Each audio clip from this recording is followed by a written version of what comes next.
Broiler মুরগি যে ছেলেমেয়ের যে কত মন চায়, ওরা যে কত খেতে পারে উপরের আল্লাহই ভালো জানে। ৩ বেলা ব্রয়লার মুরগি দিলে আর কোনো কথা নেই, একদম শব্দ ছাড়াই কিন্তু ভাত খেয়ে উঠে যাবে। তো ওদের কিন্তু একটুও অরুচি হয় না। আমারই তো রান্না করতে করতে কিন্তু অরুচি হয়ে যায়।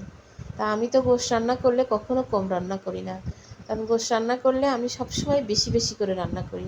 মাছ গোশ আসলে হিসাব করে হয় কি, আমরা তো আর ওইভাবে বাইরের খাবার তেমন কিছু খাওয়া পড়ে না। সন্ধ্যায় হয়তো একটু টুকিটাকি নাস্তা করা হয়, আর খাওয়ার ভিতরে কিন্তু ভাত মাছ, ভাতের খোরাকটা আমাদের অনেক কম।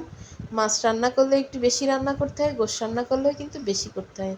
অনেকে আছেন হিসাব করে রান্না করে, আমি কখনো এগুলো হিসাব করে করি না।